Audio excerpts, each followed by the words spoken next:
I know you all love Mark Conway. You know, we can't all have great hair and a baby face. I'm just saying. Man, you know what? If you missed his show yesterday, he had a great show. I'm trying to think, who did he interview yesterday? Mark Conway had on. Let's look. It was awesome. There we go. Yesterday's interview was really funny. He was interviewing someone about the family table, sitting down for a meal. His show is called Family Meal. And he was talking to, no, that's today. That's today. We want to look at yesterday. There were several people on the line. It was really funny. Anyway, one of the gentlemen was telling, one of the chefs was telling a story about his grandfather sitting at the table, and basically he's having a hard time getting the beans on his plate on the fork. And just about the time he started to reach over and help him, what the grandfather uttered is, I can't say it on the air, but it was ridiculously funny. I'm sure that everybody has a food story like that.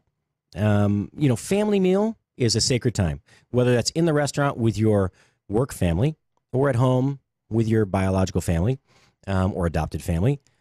It's important.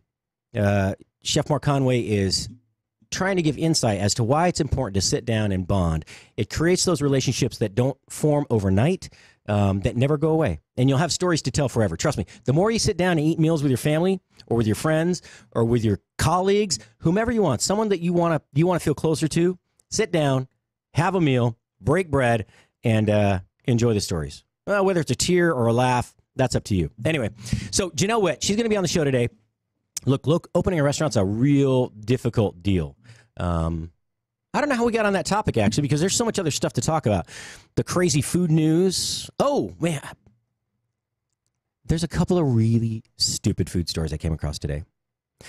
You've heard me talk about that the Cattlemen's Association in Missouri, they didn't want anything to be called meat, right? Couldn't be called meat anymore.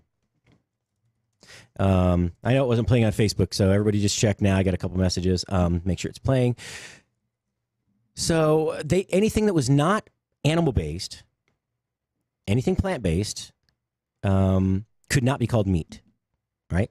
So you couldn't call it a burger. You could not say the Impossible Burger, Beyond Burger, none of those.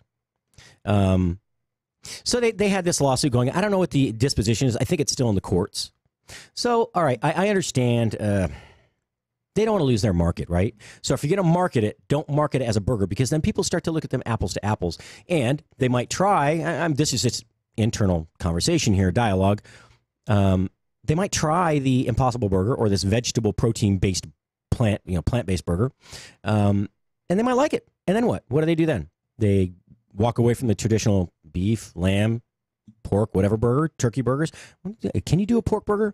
I wonder if you get too dry as you cook it. I mean, I've used pork in other, I've put it in like meatloaf. Oh, meatloaf, pork, veal, beef. That's the best mix, by the way. Oh, we won't go there today.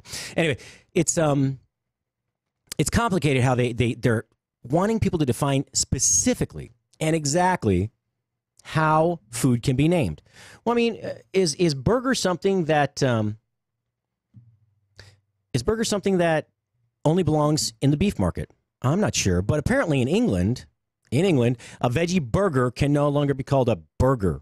They now have to call them not veggie discs. I mean, not veggie patties. Not any. Look, it's veggie discs. Who calls a burger of any sort? It doesn't matter if it's plant-based or beef-based. Animal-based. Who calls it a disc? It's a patty. Hamburger patty. Krabby Patty. Have you never seen the show? It's a patty. So why would they have to call them discs now? But apparently, anything that's made of anything vegan, sausage, anything, soy, anything, soy, plant, non-animal, tofu, has to be called disc. That just doesn't sound appetizing. That kind of sounds like they have it out for the vegetarians there. I mean, at least allow them to call it a name that sounds appetizing. Like patty's fine. Hey, we have a veggie patty served as a burger. There you go. You could at least explain that in a restaurant. But you can't. We have this veggie disc. I mean, that doesn't sound appealing. But apparently the UK, or all of the EU actually, they've passed it already. And they're going to start these relabeling laws pretty soon. I think May 22nd Oh no, that's the deadline for the UK. But the UK, because of the Brexit thing, where they're potentially leaving the EU, which it looks like they're going to do it, May 22nd is the deadline.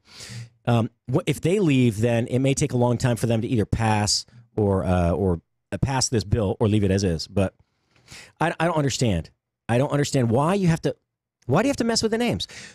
I talked about this with butters and milks and these non-dairy based substances like cheese. As long as you preface the word cheese or milk or butter with another word that indicates what it's made from, I don't understand what the problem is. I don't.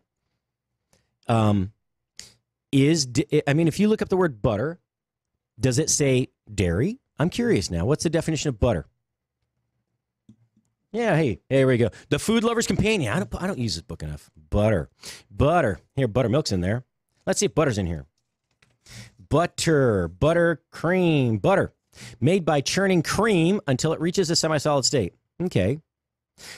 Does it have to be dairy? I don't know. Cream, I guess. Well, I guess so.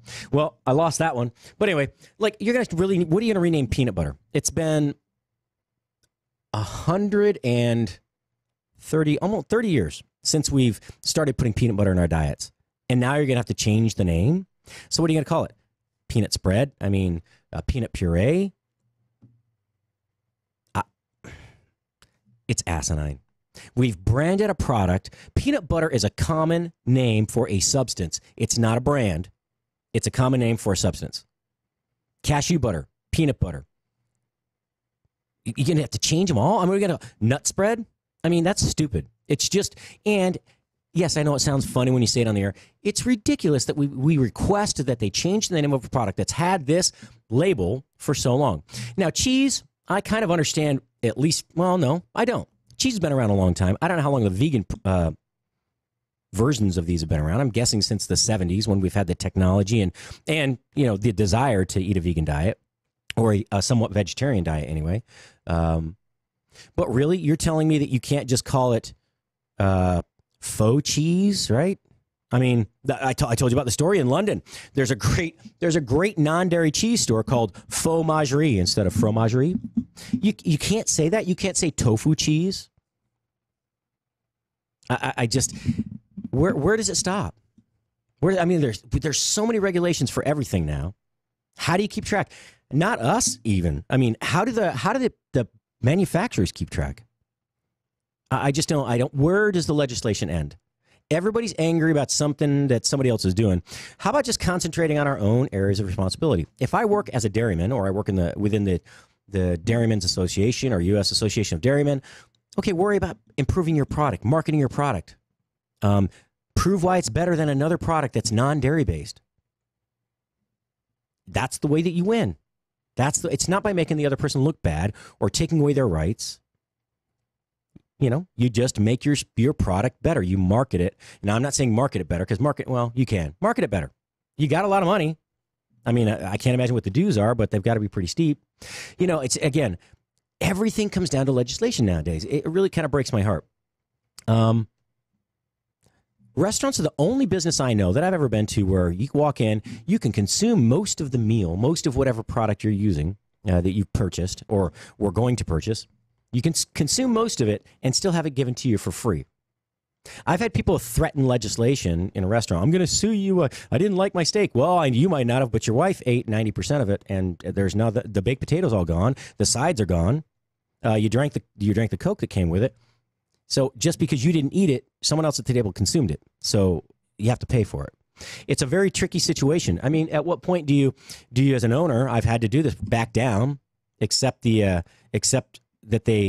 you have to bow your head and pay for absorb the cost, give them the meal for free. It's a really fine line. When we talk about opening a restaurant a little bit later, I know she has some very specific questions. This is Janelle Witt, winner of, I think, season 11 of Hell's Kitchen, 2014-15. Anyway, I'll let her describe that when she comes on the air. There are some real difficulties you come up upon, right? Everybody thinks it's the riskiest business in the world. Is it? No, it's a little higher closure rate than most other businesses, but it's not huge, not as big as people think it is. Most businesses fail. I mean, not the majority, but 30-40% of all new businesses fail within the first 2 years, not just restaurants. And they're neck and neck with new insurance or brokerages, service brokerages. So I don't know. Is it any riskier? But people perceive it as being very risky, and the margins can be very low. So putting that entire package together to open a restaurant, especially if you don't have self-funding, can be a real issue. So we'll discuss that when she comes on the air. Anyway, the crazy food stuff hasn't stopped, right? Easter's coming up, and apparently Heinz and Cadbury, which I don't relate those two companies. I think of ketchup or mayonnaise or mustard on one, and the other one I think of chocolate and candy. But apparently they have launched a product to come out at Easter time, and this is from the Irish Post. I'm not making this up. I thought it was an April Fool's joke at first. But they collaborated on how best to combine some of their products, and they actually came up with a Cadbury cream egg flavored mayonnaise. Seriously, a Cadbury cream egg flavored mayonnaise. Now, I mean, I think it's going to taste a little like salad dressing because it's going to have the sweetness from the filling, the Cadbury eggs. I don't like them because they have that it's like melted frosting, right? It's like frosting that you didn't put enough sugar in, so it's not stiff enough. It's the sugar and it's almost granular still. But it's like they made this frosting, this kind of royal icing. You know, that's the stuff that you put on cinnamon buns. It's like they stuffed a chocolate egg with that. It's too sweet. But now I think you're going to get something like what's the other stuff? The salad dressing, the stuff I don't like anyway. So it's going to be like that, the sweet version of mayonnaise. But with chocolate flakes, little chocolate specks in it. I can't imagine why in the world would you do that.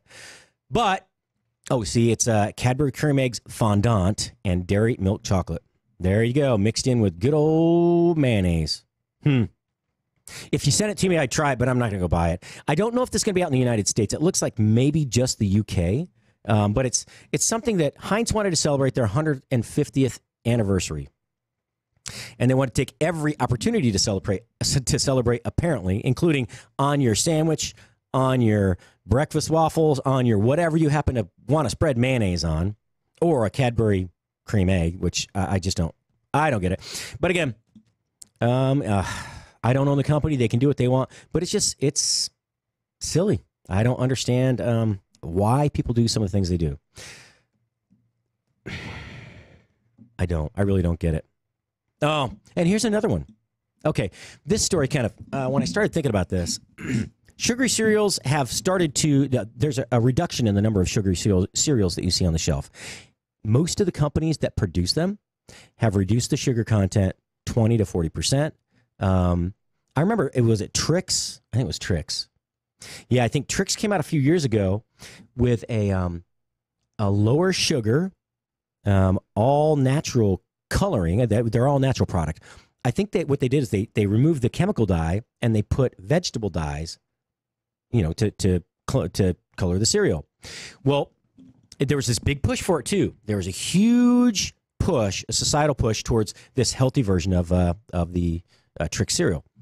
The consumers went bananas. It looked, and here's what the whole position that the consumer took. This was the reason that they called them and they hounded them till they brought the old product back, is that it looked dull and not colorful.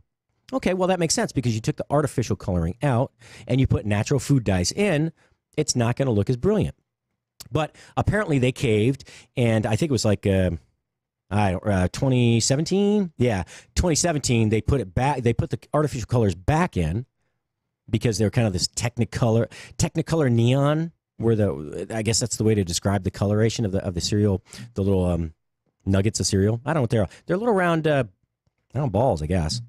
But Trix was always okay. Not one of my favorites.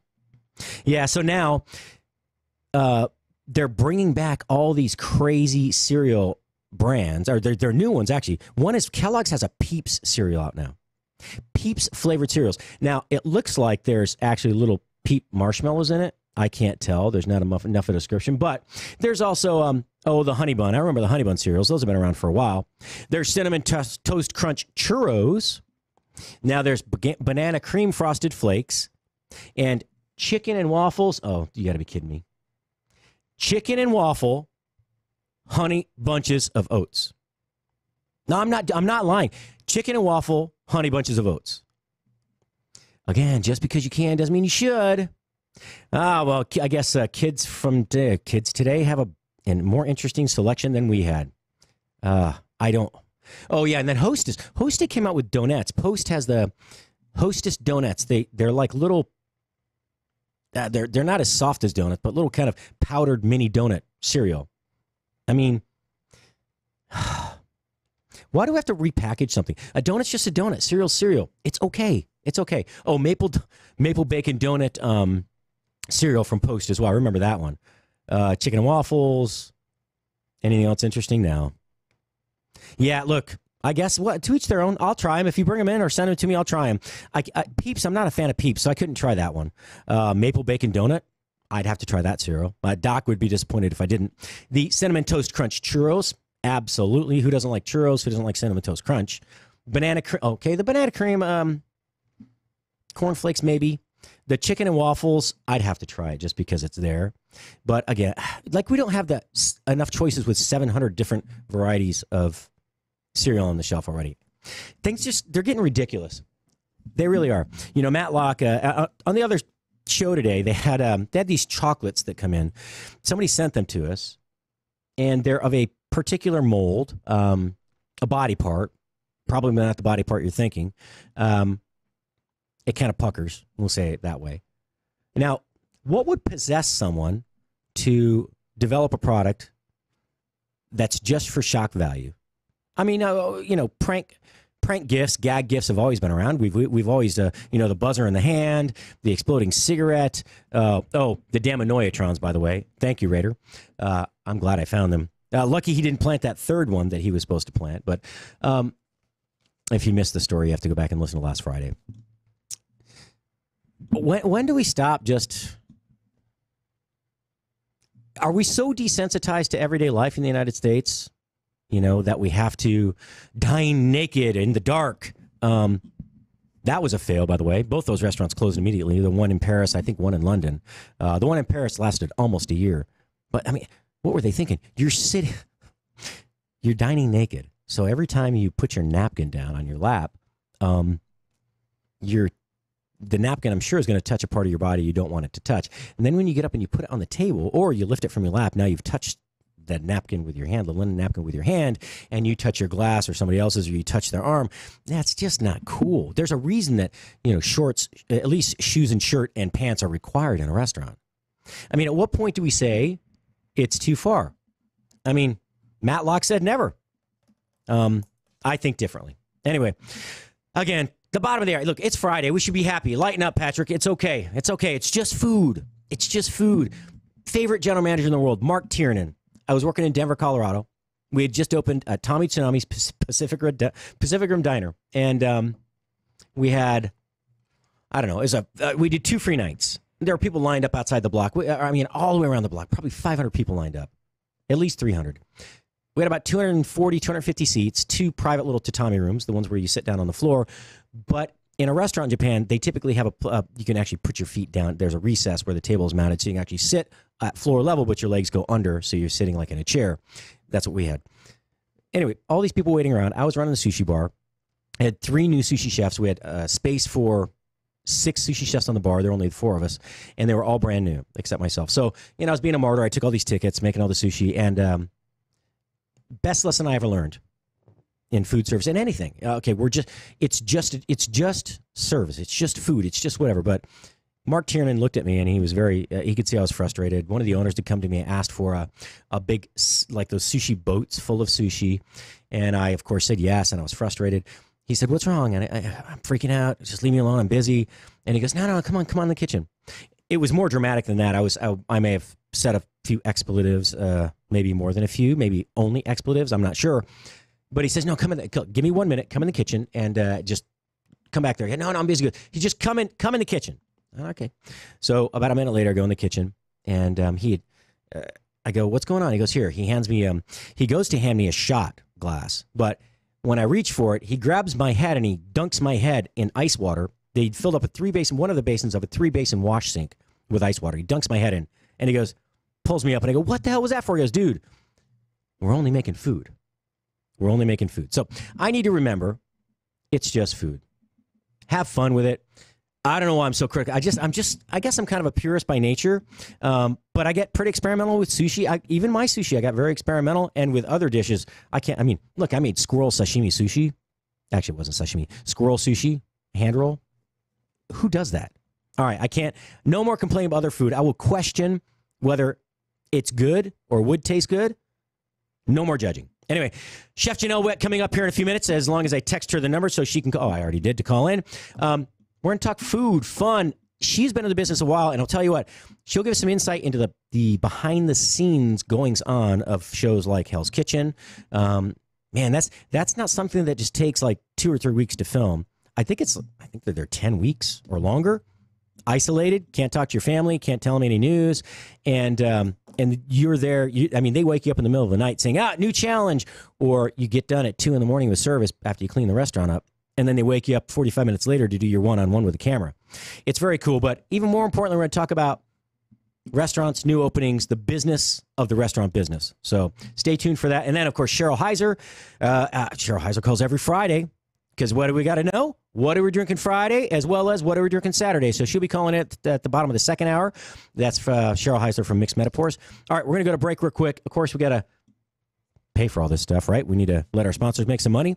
So stay tuned. Come back, 2 minutes. I'm going to make sure the phones are on, and we're good to go.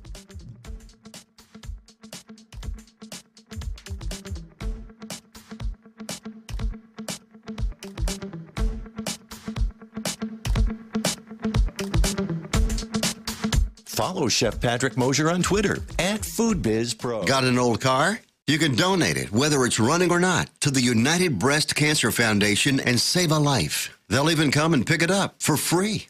The United Breast Cancer Foundation has saved hundreds of women's lives through their free or low-cost breast screen exams. But now they need your help. The United Breast Cancer Foundation wants to save more lives through early detection by offering women free or low-cost breast screening exams. And donating your old car, SUV, or truck, whether it's running or not, helps pay for them. Plus, you get a charitable tax deduction. Help the United Breast Cancer Foundation save lives by donating your old car, SUV, or truck. Call now for free pickup. 800-245-0823.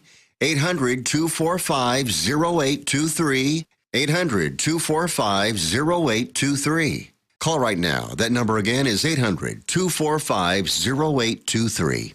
Now you can fly anywhere in the world and pay discount prices on your airline tickets. Book a flight today to London, Paris, Madrid, or anywhere else you want to go and pay a lot less guaranteed. Call the International Travel Department right now at Low Cost Airlines. 800-452-1075. 800-452-1075. That's 800-452-1075. Never Forgotten Apparel is more than just a premium women's and men's clothing line. It's a movement to remind us to wear American-made and serve those who serve us.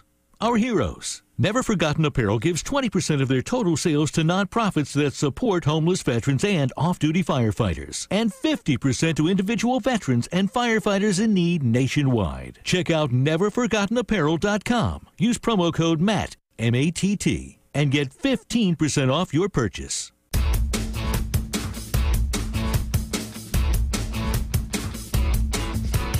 And we're back. It's Friday. Chef Patrick Mosher, the Food Biz Pro. Yep, once again, hosting my own show. Well, I guess that would make sense since it's my show. You know what? I should have somebody guest host, somebody that's not a chef, not in the food service business. I can do it. But you know, no, but look, you know how to eat. You know radio. I probably couldn't do it. You know radio, so you could do it, and you could easy. Matt could, of course. We need somebody who's not. Not assigned to our station. Is that what you're saying? Perhaps. You know, actually, I'd really like, it'd be great to get of course, we want him to do a show anyway. Michael Pelka would be really fun one time. Pelka would do great. He needs to come out here and just sit down and break some bread, have a drink, and have some fun in the air. Michael Pelka is a really interesting gentleman and show host. But all right, as I said, Janelle going to be calling in here in a few minutes. Should be any time now. And if you've ever opened a business before, if you've ever tried to build a business before, it's a very complicated. It can be a very complicated task. And when it comes to something that has so many moving parts and it's a necessity to have a minimum number of employees, it's not a one-person show. It's not a two-person show, although food service can be that. When you open a restaurant, it's a lot more complicated. So I'm hoping that we get to some in-depth discussion on what that takes. I'll tell you, we worked together in Houston at one location. I was brought in as a consulting chef. She was brought into right after she had won the show. She did not take the position with Gordon Ramsay at Caesar's Palace. And anyway, she took the position as chef. Another chef had left the restaurant high and dry. They brought her in. I think they closed for 2 weeks was the time period to create a new menu. And I just kind of did the back office stuff. I did the boring stuff that no chef wants to do, and I don't blame them because I'm good at the tedious. I'm kind of a talent, unfortunately. So, but we walked into an establishment that was already there, right? So the gears were turning, the logistics were set for the most part, and we just went in and modified or adapted service to what the restaurant really needed. And that's one thing. Designing something ground up is different. Now, it can be better. You have the option of making sure that your menu is done before you design the kitchen, all of those things. But typically, if it's a brand new concept or you've never done it, ideation to open, it can be a very trying time. It's most people walk away before the restaurant's open. I know. I can't tell you how many people I've spoken to. They were in the process. They'd actually spent money, hired consultants, done designs, and they'd walk away. They never got open. Happens more frequently than you might think. Anyway. Oh, so my sister, Bernice's best friend, Trish, she said, "Hey, just got this." So, my brother Gary is actually hosting a watch party. Dude, man, you're better at Facebook than I am. I'm not even sure if it's on my page. I'll be honest with you. I don't remember if I shared it or not. I don't know. I guess I'll have to check. Let's see. Thank you, Trish. Now, let's see. Is it on my page? Probably not. You know me. And nope. But Trey's Chowdown was. Man. Oh, no, it's there. Yeah, it's there. I didn't host so, oh, I see. I didn't. I put Trey's up, not mine. Wow. Man, I'm way off today. I don't know what is going on. You know what? My brain, it's the weekend's coming up. My body's decided to shut down and just say, you know what? I think we'll call it quits for the week, Mr. Patrick. I think so. I think we're done. I think get through the show, pack up your stuff, do whatever you got to do. I agree. Anyway, I got to share it to my page, though. I have to at least do that. Man, I need to. I was in the middle of doing it. What did I get distracted by? There was not. Oh, I thought we had 20 viewers for a moment. I was like, yeah, no, it's down to 3. All right, so we're going to share this to my page finally. And I want to know, put in your comments or send a either go to the website and contact us via the contact form and tell us what can I help you with? What do you want to know about the business? How can I help you in your homes to learn to cook better or answer your questions about specific meals? How do you prepare in bulk versus smaller meals for a smaller family? Right? Oh, she's there. Well, again, go to Spoony.com and use the contact form, fill it out, or you can email info@Spoony.com. Give us your ideas. I don't need new content. I don't need show ideas, but it really is nice to have them. And I want to give the listeners what they want. So let us know what you want. Again, what do you want to know about the food service business? Is the business of business? Because that's what we're going to talk about right now with Janelle Witt. Are you there? I'm here, Patrick. How you doing? Good. You're the next contestant on. No, just joking. How you doing today?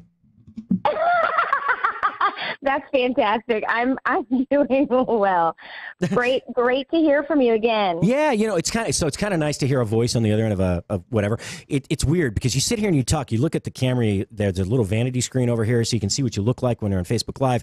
You watch the countdown timer, which is funny because it's so late in the week. I start to get the stares. So there's the Spoony logo on the clock, which is just the arm is going, the second arm is going around, and I've got there's a current time. That shows you what time of day it is, and then the countdown timer. So it's telling me how much time left in this segment. Okay, it's distracting, but it's soothing, but it's not reassuring, right? So you get somebody other. At least you opened up with a laugh. I can handle that. Thank you very much. I appreciate you calling in. We don't talk very often, maybe once or twice a year, and you've had some big things happen in your life. We have to change that. Yeah, well, you just need to do a show. Yeah. I've been hounding you for almost a year now. You know what? You have, and I do need to. And, when you get working or you get into a project, sometimes it just kind of consumes you a little bit. So I'm finally wrapping up one right now. And exactly right. It's like, wasn't I doing things before I started this job? So once I start wrapping up a project, then I realize all the things that have been on the back burner.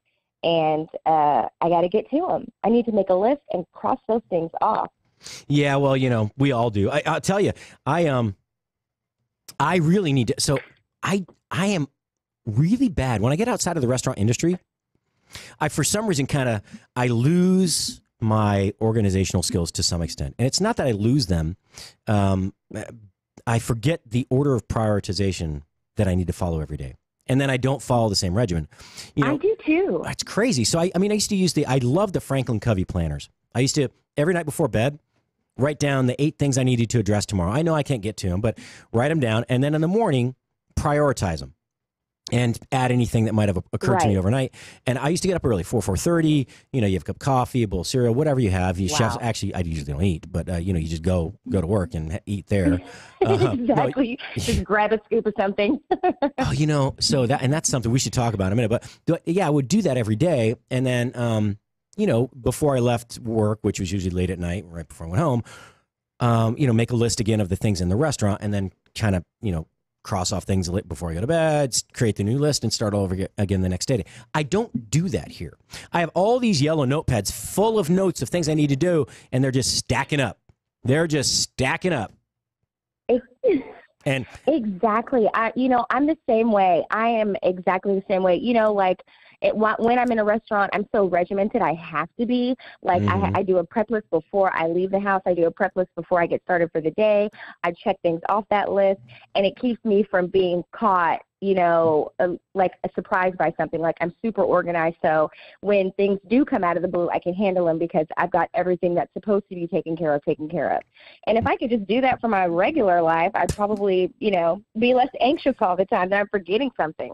Well, it's funny that you say. I even make a shopping list when I go grocery shopping, and I do. It's funny. I categorize it. I do. I do produce, and then I do. It's funny. I do produce, dairy, proteins, and then on the top right I do dry goods, and then I'll put any miscellaneous stuff. Non-perishable kitchen supplies, and then anything that's not at that store that I have to go to a second store for, I write in the bottom right-hand corner. Whether I'm catering a party, I'm just doing grocery shopping for my whomever, the house, I always do that. And I can't even make a to-do list here without losing it or starting another one 2 hours later. That is so crazy. I'm going to take a picture of my grocery list so you can see that I do that the exact same way. That must be like a chef thing. It has to be categorizing things that way. Like, you think about recipes that you're going to cook. I'm going to need these herbs. I'm going to need this produce. Then you're like, I'm going to need heavy cream or sour cream. I mean, I do the exact same thing. It's crazy. Well, that's funny. Now I don't feel so crazy. Thank you. Well, no. So, but you think about it, that's how our order guides are kind of set up like that. If you do a one sheet, right? So exactly. Just a single piece of paper that you have the vitals that you need to order every day, your pantry items. But on top of that, like, I'm methodical. When I go through my menu for a party or any event or whatever, a new restaurant item, I go through each recipe line by line, and I pull out every ingredient, And then I put those in the proper categories, right, on the sheet. And then I go to the next recipe and I do the same thing over and over and over, and until I'm done. And then I check it a second time. And then I'm even worse when I'm prepping for a party and I have to go serve it. Like I'm doing it, at a private residence, because and my daughter knows this too, and my son knows not to talk to me. They'd always offer to help, and I'm like, no, I'm taking inventory. But when I take inventory, when I put it in the box, all right, hot or cold box, I do it again as I'm getting ready to load. I do it again either after I've loaded or when I get it right to the car. I take one. I have to take stock 3 times. It's the weirdest thing. I can't leave if I don't do that. I can't even get in the car. It's the weirdest feeling. It's like I left my knife kit somewhere. Because you know what's going to happen if you forget something. Exactly. You're like, if I forget this, capers. I forgot capers. Like, I'm going to have to run to the store at the last minute. How can I forget capers? Yeah, exactly. It's funny, and we're very controlling. I did that the other day. Did you? Yeah, I've done that. That's why I said capers. Yeah, I did. I swear, I used to keep a jar. So I did some specials in Arkansas when I was up there. And they had capers on them because I love capers, and they're a unique flavor. If you fry them, they're different than if you use them, just as a garnish. If you cook them, they're different, in a quick pan sauce than if you use the large berries as a garnish. Anyway, I used to leave a jar of capers in my car in case I forgot to order capers, because for some reason I had this aversion to putting them on the order guide, and I would forget them every day. Like every week, because we ordered weekly from whoever that vendor was. It was I don't know why. It just for some reason capers. Oh yeah, they're on there. I read right over it as if it were in the order guide. So, all right. So enough of the silly restaurant stories. In the back of your mind. Yeah, and we don't need to talk too much. Yeah, is there a back of the mind? I think we have the front of our mind where we just everything comes in, we absorb it, and then it just all. I don't think there's a filter back there, and I don't even think there's. Is there a back to my head? I don't even know. It flows right in and it just goes right back out, and you only retain the important things. All the other stuff doesn't matter. All the emotion goes away. It just flies away. Yeah. So this is interesting. I want to talk about this real quick, and we'll get into what you had a question specifically about building a restaurant. Chefs are very good at filtering out white noise and just focusing specifically on the issue at hand. Right, most chefs. Right. Okay, so I mean, it doesn't matter. There could be six printers in the kitchen going. All that matters is what's right in front of you right now, one plate at a time. I think that chefs do very well typically in crisis situations. Like, can I tell you what? I pretend it's Monday morning all the time because crap's going to happen. And we have to deal with it. So when it happens, I'm not surprised. It's like, okay, but no, he has a flat tire. He's not going to give it. Okay, so what? So we'll split a section up or just close it off. Don't seat it. Fine. All right. And if I need to go out and address a guest, I will. Come get me. Just leave the section empty. It's okay. Push the wait list back 20 minutes. It's okay. Don't worry about it. It's never a crisis unless your steak is burning, right? Or you drop the pan of sauce. Right. Then it's a crisis. Exactly. Then it's a crisis. But I agree with you 100%. I feel like chefs are always, multitasking, which is why we filter out white noise. You just need the most important details. Like when staff would come in, table 10 said, that I'm like, just, you have 3 words. Tell me what you need, what's wrong, and how can I fix it? Like, I don't need a story. I don't need an explanation. What's the problem? How can I fix it? And let's just keep going. Medium steak now. And, that's that white noise. Exactly. I'm like, you got 3 words when you come in the kitchen. I don't need any more. And, that crisis, it's that we're always putting out fires. We're always figuring out a way to get something done. If you run out of, heavy cream, someone better get back there and make it right now. So many things that we have to run into on a daily basis that we just, acclimate to. You run out of fresh spinach to saute your side dish. Well, arugula works just fine. Just let them know we substituted. That's all. It sure does. I'm telling you. Get that kale out of the walk-in. We're good to go. It is interesting, though, how we do that. And it's because we work under those. We have a deadline every 30 seconds every day. Every shift, all day long, every night, every morning. It doesn't matter. And it's really hard. It's really hard to deal with if you are not prepared. I broke once or twice mentally. I had never taken a job which I was fully prepared for. I was always like a half. I wasn't in over my head, but I was up to my eyebrows, right? And it's hard to breathe when you're up to your eyebrows every time. So, but I loved it. I really do. I don't miss the late nights, the long hours, but I miss the intensity. I miss the action. You know, it's like safe adrenaline. Chaos, the controlled chaos. Yeah, I don't have to jump out of an airplane or worry about the bungee. I feel the same way. I don't have to worry about the bungee cord breaking. So, no, what are you doing now? I know. Look, you won Hell's Kitchen. They can go read your bio for that. She's a badass, by the way. She's a really great cook. Right. That octopus you made at Corner Table was the best I've ever had. I'm just telling you, fantastic. And I've eaten my weight in octopus. I love octopus. Mm-hmm. I'm so happy. I had it once in Mexico, and I had gotten food poisoning, and it was the first thing that I could eat once my stomach settled, and I have been in love with it, and I will always put it on a menu wherever I am, and I take such care when I cook octopus, so it's very near and dear to me. Okay, this is funny. You just said that, most people would say saltines was the first thing I could eat. No, you say octopus. That's a chef. Octopus with chimichurri is the first thing. Okay, yeah, so garlic, parsley, olive oil, and that's awesome. That's just an awesome story. So I asked the listeners a minute ago to tell what can I help you for? What can I help you with on the show? And they're like, Kinsey Richard goes, can you help me with a 12-year-old girl's birthday party tomorrow? 2 last minute? I'm like, yes, 2 last minute. Sorry. Very. Look, try again. If you pay me the right amount of money, I'll show. I'm just saying. That's expensive. We can make it happen. Yeah, that's maybe. True. Maybe not tomorrow. So you had a question. And look, we got about 11 minutes left. If we go long, can you stay over a little bit in the next segment?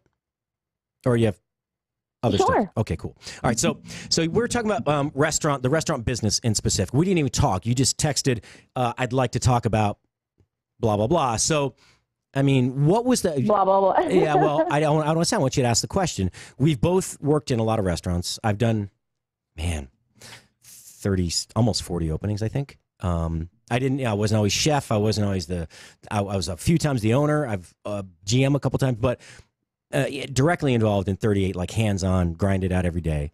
And man, it is an undertaking, but sometimes it's not the operational part of the restaurant that's difficult. So what's your question? What's the challenge you're facing?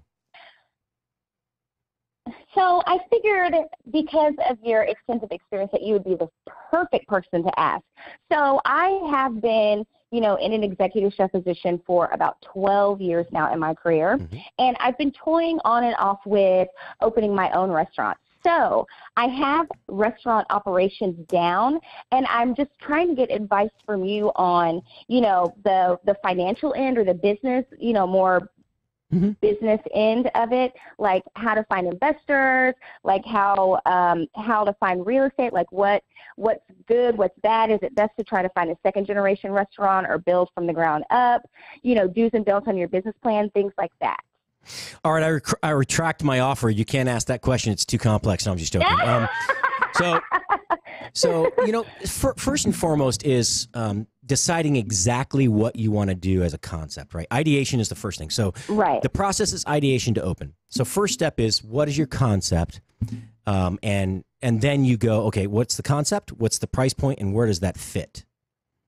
Or where does that niche exist where maybe it might not fit? You don't think it would, but the work because you know that area. So you don't have to tell me, but you think about that first. Now, once you've done that, then you start to, you do your basic, style of service, your overview, as you develop the business plan, which is first, the overview, outline, the team, describe the team, method of operation, challenges you're going to face, basically, what's the market opportunity, what's the market, who are the not opposition, but who are your main players that could maybe competition, but who could detract from you succeeding in the business? Now, I always highlight that because they've done it. We're similar, but this is what we do better. This is where they excel, and that way we play against each other, but play off each other well. And then you highlight any connection to that restaurant that you have and saying, and by the way, we are what we call cooperative competitors, right? And yeah. So if you'll notice now in the restaurant industry, people are, if I have somebody who comes and applies today and I can't take them, I send them to the restaurant down the street saying, hey, go talk to Chef Jimmy down at such and such. He'll take you on. You know, he might. Right. You got the right resume. So then you call Jimmy and say, hey, Chef, I got a guy I can't use, but he might fit your crew. Seems to have the right qualifications and attitude. Why don't you give him a go? Or you know, if you need him, would you at least give him an interview? So that's something you can highlight. Right. So you have something unique though, right? You say, how do you put this whole thing together? Right. You have leverage in this world that we call celebrity chefdom, right? You do. You won Hell's Kitchen. Mm-hmm. How long did you have to put up with Gordon Ramsay? 8 weeks. Okay, 8 weeks. Now, I know he's no Marco Pierre White, one of his biggest mentors, by the way. Right. You know, Marco Pierre White, you think Gordon Ramsay's rough. That guy, I've never met him, by the way. Exactly. So I shouldn't judge him, and I'm not judging, but I've heard some of the live video feed, like old school, not live, but the taped stuff. Oh, man. Ooh, no wonder Gordon Ramsay is a little boisterous. But so you survived 8 weeks there and you won the show. And that's not an easy show to win. It's not. Especially right. All those shows become a little more scripted over time. It was still pretty fresh then. Mm-hmm. And even so, look, working in front of him on that line, in that kitchen in Vegas, it's a bitch. I'm telling you, that's a tough competition. It's intense. Mm-hmm. It is intense. And it can take its toll, but you came out pretty well on the other end of it. I mean, you were actually, I mean, you didn't take very much time off, less than what? Well, you were on tour, but then 6-8 months later, you're right in corner table. Less than a year. Yeah. And you did a ton of events in between, but you know, think about that. How can you leverage that? Because there are other restaurants. Do you want to stay in Houston, the Houston area, where your family is? Yes, I do. Yes, okay. I do. So if you think about that, there's a place downtown. Another guy. I don't think he was on. I think he might have been on Top Chef. He didn't win, but it's got a boxer on the sign. It's a Mexican boxer on the sign. It's down where 45 splits. Downtown. Yeah, it's like on the west side of I-45 right there, where it goes through down. You know where the Ferris wheel is next to the aquarium restaurant. You know where they started building that new. What is that area called down there? I never go downtown anymore. So not downtown, but you know, I don't either. Houston proper. I know that's the crazy thing. Exactly. Living way out in the northwest side, even though there were no great restaurants out there, I would if I had to, or for an experience, but I rarely went into town. So, but again, leverage that. It's too much traffic. It's a hassle. Mm-hmm. Well, it was an hour drive from each way too. That's kind of a pain. But so leverage that. You have it, leverage it, live and put yourself back on some local television, right? Okay. Is there so I know a couple of people local. One voluptuous newscaster. I know her mother fairly well. She kept, they always offered to get me on the air, but I didn't have anything to talk about at that time. I had no way to monetize my consulting services because I was transitioning out of that and trying to go to the radio side with Doc. But I mean, there's an in there. There are all sorts of morning shows to get on. Here's the key to morning shows. Anyone who wants to get on a morning show, it's not just do this and you're instantly in. If you have any credibility and you're a chef, then you come up with a treatment, like a 1 page, right? Okay, I want to, it's Easter. Easter's coming up, and I want to talk about designing the ultimate Easter brunch at home. All right. And what you do is you design that, you do the graphic, you send it off, but you say, while I'm there, look, it's early in the morning. I know you guys are starving. I'll feed the crew and the cast, and I'll leave some extra food. And then what you do is before that, like the week, or if they don't get back to you right away, then you say, hey, I can't. I had this stuff. I was catering an event. I decided to make a little extra for you. You guys try it. Thank you so much. At least thank you for considering me for a segment. And you leave the food. And so that is such a great idea. Yeah, I wish I'd come up with it myself, but somebody had to teach me that. So, guy named I got to give one plug. This guy named Clint Arthur is he teaches this thing called instant celebrity, right? How do you gain influence within a matter of weeks instead of a matter of years? Anyway, it's amazing. Right. He used to sell butter, like organic butter from California, to all these chefs in Vegas, and he'd do the shows in Vegas, television shows, and he'd wear this butter colored, like this yellow chef coat. Clint's not a bad cook, but he's not a chef. But Chef Clint, the butter chef, it was hilarious. The guy made buku bucks selling organic butter in Vegas, but he learned how to do that himself. It took him years to do it. The guy went to the Wharton School of Business, but he's condensed that. So he taught me that. That is such a great idea. Yeah.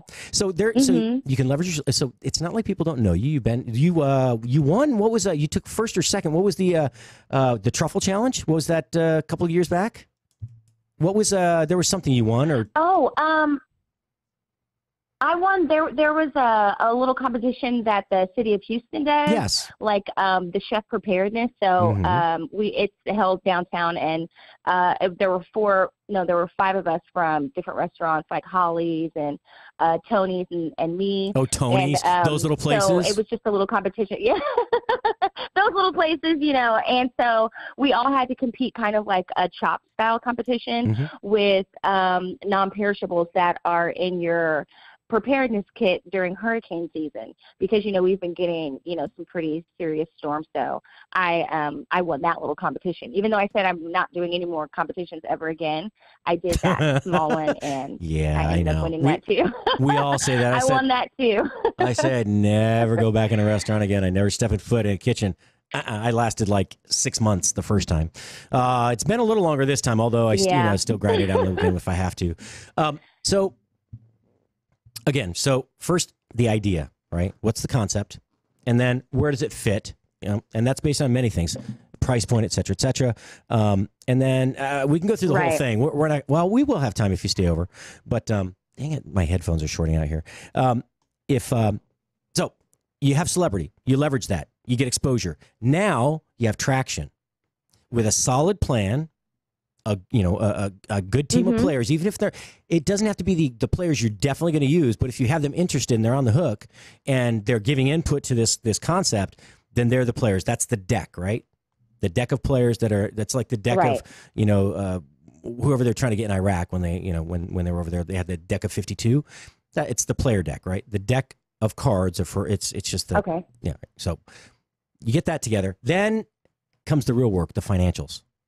So that's really where it gets tricky, but we're less than a minute out. So you want to give anybody a shout out? Who are you working with now? What have you been doing? I mean, I know you have the restaurant gig. You're doing some consulting last year as well when we spoke. Yeah, I am still doing consulting, and I'm teaching cooking classes at Cooking with a Twist right now. Just sharing some of my recipes and knowledge and kitchen techniques. So that's what I'm doing, so that I can get a little bit back in the kitchen, but I'm ready to get back in the kitchen. I feel like that every once in a while, and then I'm like, All right, well, hold on just a minute. We have a 4-minute break coming up, and all right, folks, Janelle Witt is on the line. I'm going to put you on mute. Phenomenal chef. Again, she won Hell's Kitchen. She's got to be pretty good. Come back. We'll teach you the rest of the roadmap on how to open a restaurant. Be right back.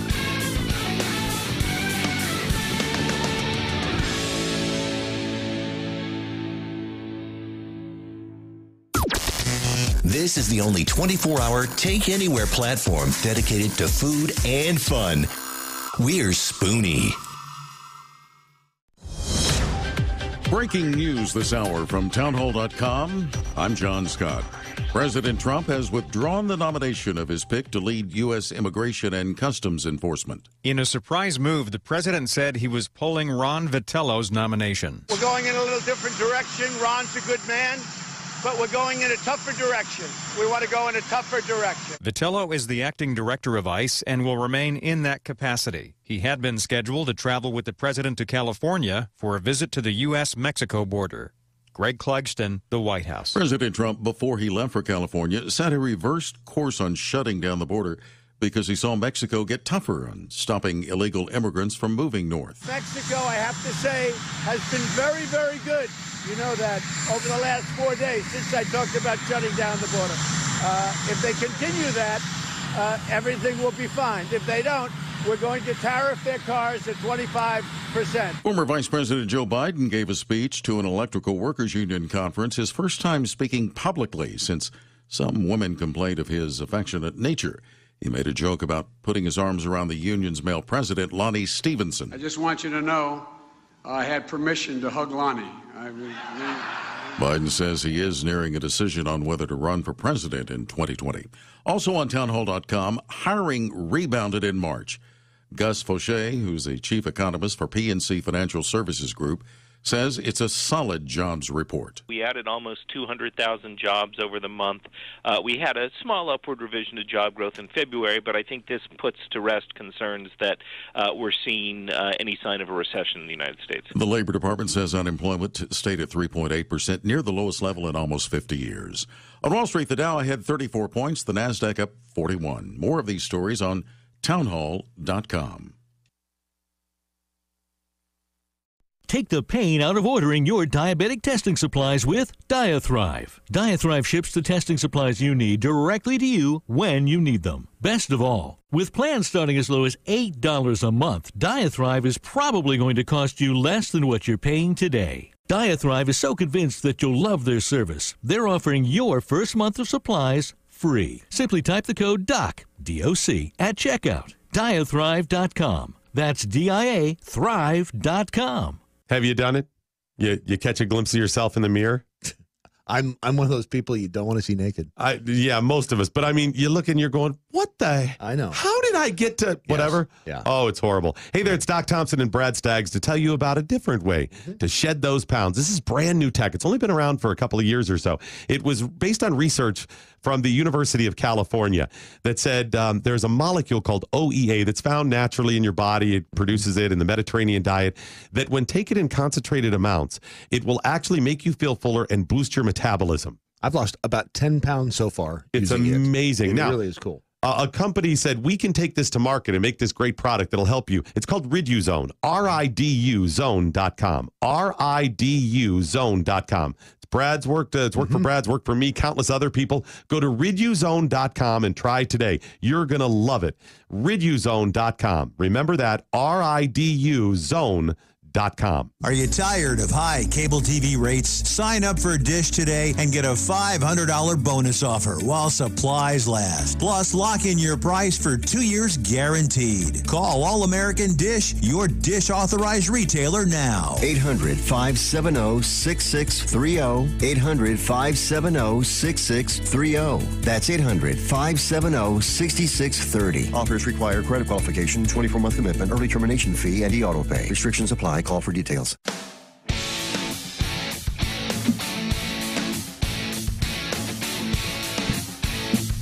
Okay, is it weird that I can't help but dance to music coming in? I don't care what the music is. I gotta move in the chair. I can't help it. It's Friday. It's Friday.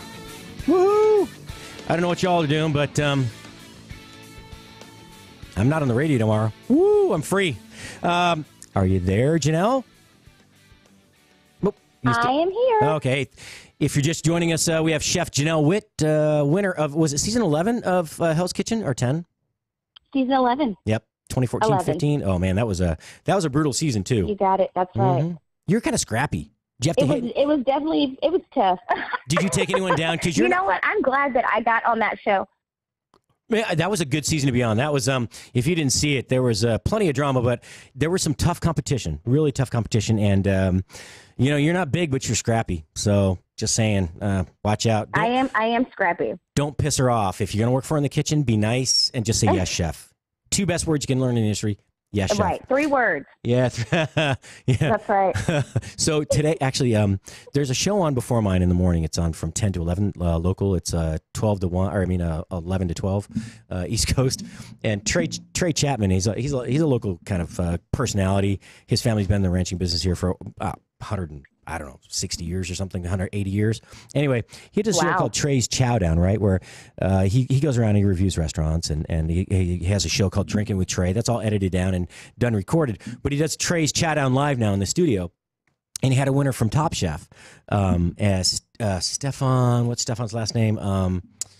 He's got spiked hair. He's got a big mohawk, right? And He won a couple years back, 5 or 6 years Oh, ago. yeah. You know who he is, right? It was when he was on the show. I think it was like blue. It was like a mini mohawk, but he has goatee dyed the same color. That guy. Yeah. I don't know how to. I'd say his last name. I don't know how to say his last name. To be honest with you.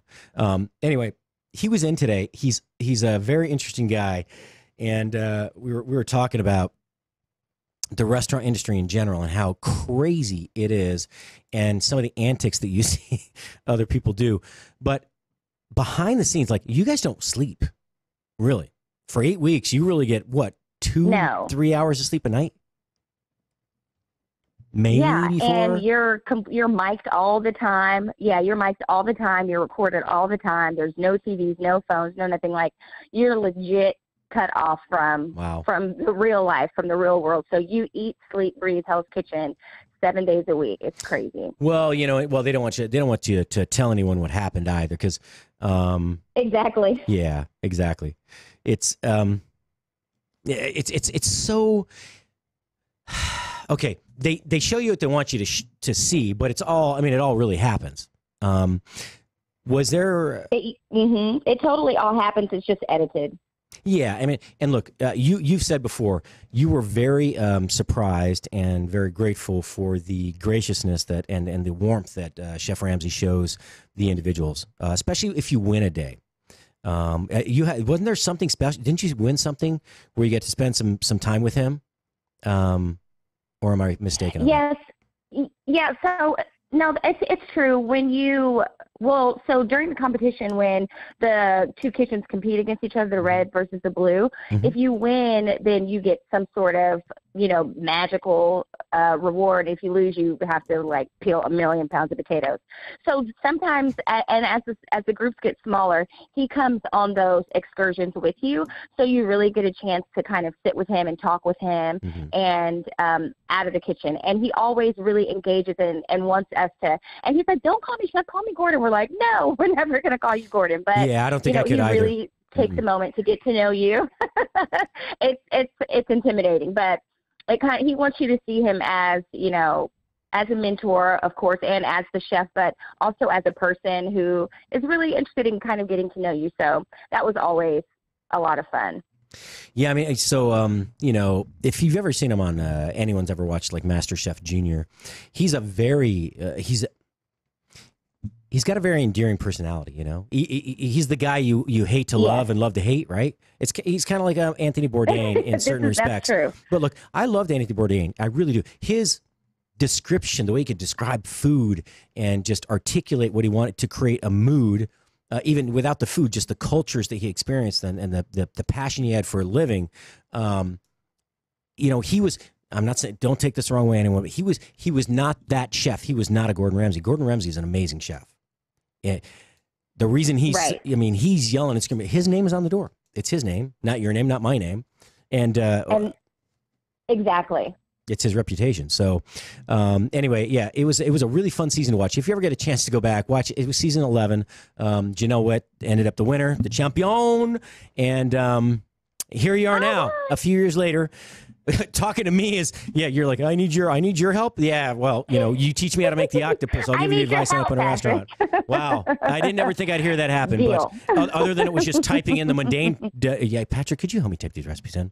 Sure. No, I was already on board for that before. That was already my job at the restaurant. You know what? So I'm good at the mundane. I could dice and slice and do prep all day long, not think about it. I can sit in front of the computer for hours developing, writing down the recipes. And I have to say, so a lot of times chefs would give me recipes or like you develop recipes, you put them in the book. They're never exactly, now they're not like, there's like one little tweak, right? Even when it's your restaurant, and you're teaching your guys how to do it, you still don't tell them the secret. You're like, not quite there. Man, so damn close. A little of this, a little of that. Keep working. You got it. And so, but I have to say, your recipes were spot on. You never left anything out. There was nothing hidden. And I don't draw well, so you did your plate presentations on the pages which you wrote the recipes for me. You did a really good job. I mean, I could actually understand what you're trying to compose on the plate. I can't say. It's probably why I don't mind typing on the computer. I can't sign my name twice the same way. So no, I mean, if this thing ever explodes and I'm celebrity chef Spoony McPatrick or whatever, I can't sign. I'm never going to autograph anything, folks. Bring some ink. I'll put my handprint on there. How's that? That's all you get. Yeah, a little thumbprint, a little fingerprint on there. Yeah, I'll attribute my recipe writing and plate diagrams to culinary school. Every semester, every quarter, every class we took, we had to draw the plate. We had to write the recipe, copy it out of the book. I mean, they really dug that, like that. The recipe, the repetition, the consistency, they really kind of, planted that seed. And I still do it to this day. Before I do anything, I'm writing notes. And where'd you go to school? Crossing it out, drawing pictures. Where'd you go to school? The Art Institute of Houston. I know, because I went in Colorado. I went in Denver. I did. The Art Institute Great closed. School. It's gone in Denver. It's gone. Is it really? They closed one of them here in Houston also. We had 2 campuses, and now we're down to 1. I wonder what's going on. It is expensive. Well, all the Cordon Bleus in the United States are closed now. And you know what? I was really proud. When they opened that school, I was the second class, I think, in Denver. When they opened that school, Paul Bocuse came. And we all got to, mingle with him. What a class act. If you don't know who Paul Bocuse is, I'm not going to tell you. Look at it. Paulbocuse. Let's just say the Culinary Olympics are named after this French icon. Literally, I wouldn't be surprised if they. Absolutely. Oh man, if they don't put up a bronze statue of him in that square in front of his apartment where he lived above the restaurant for the last 50 years, which was his childhood home, then shame on France. I'm just telling you. What a he's the father of modern cuisine. That's all, and not just French cuisine. The father, the sire of modern cuisine as we know it today. Yes. What an amazing person. I got to shake his hand. That has definitely earned him a statue. I did not get to see his he had a tattoo of a rooster. Incredible. What a badass. I mean, he was a rebel at like 70 something. Crazy. All right. That is amazing. So sometimes it's nice to sit back and be a fan. Sometimes we all want to be an influencer, a leader. I'll tell you, it's nice sometimes. Like I had Kent Rathbun in here, who beat Bobby Flay in the Elk Challenge what's it? Kitchen? What do you call it? Kitchen Stadium. What's that? See, I don't even watch the shows. I don't watch shows. Oh yeah, the Iron Chef. I'm sorry. What? It's Iron Chef. That's right. So he was in, and we had the other studio. That was my favorite show. Oh, it was awesome, wasn't it? Especially way back when it first started. Yeah. So I've worked with Chef Morimoto a few times, and I'll tell you what, I don't care what your experience at a restaurant is. I've never had a bad experience at his restaurants, but that man is the most creative chef. The most, the breadth of his knowledge in cooking is unbelievable. It's incredible. I really have such appreciation. It really is. I do too. I met him at there's a conference in New York every year, like a chef, International Chefs Congress, and I met him there, and I totally fangirled out. Like, I think he is so, like, his intensity is really intense, but in a different way than Gordon Ramsay's is. Oh, yeah. Like, it's a calm, like perfectionist, like you just know there's so many amazing things going on in his head, and the things he can do with that knife. Like, I have watched him like shred a daikon like without breaking. You know how you peel an apple with one peel and it never comes off, and you're like, like seeing him do that to a daikon, like it just blows my mind. His knife skills, it's incredible. So I've seen both I worked for Nobu for an extended period of time, right? And Nobu's kind of he's got that.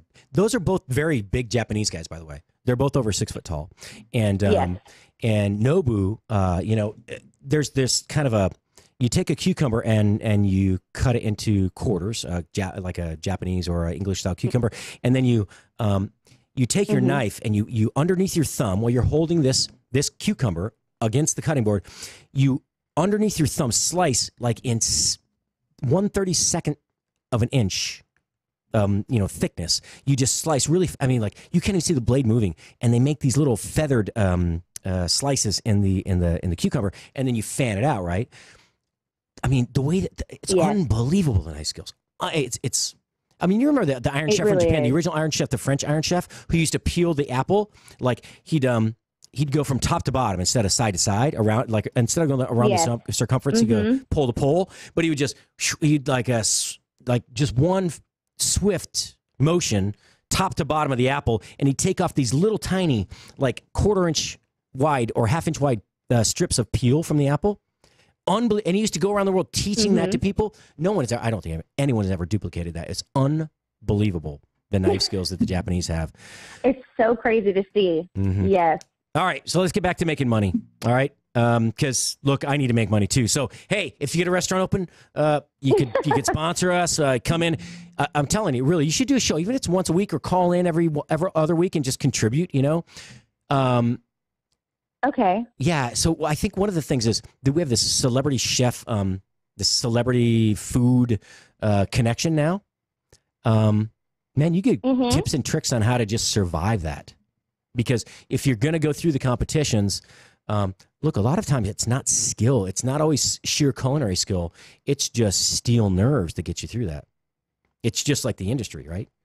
No, 100%. For sure. Like, I was always, like, every day in the competition, like, I could see people cracking just from, just purely the competition, not the late nights, not burning their hand, not getting yelled at, just the competition of not knowing what's going to happen, not sleeping, not seeing your family, not, having your cell phone. Like, people, like, really incredible chefs on my season, I could just see, they're like, I don't know what's wrong with me. I don't know what's wrong with me. And it was just losing a nerve, not being confident, just forgetting the basics. And that's probably, I would say, about 50% of that competition. Has nothing to do with cooking. It has nothing to do with your experience.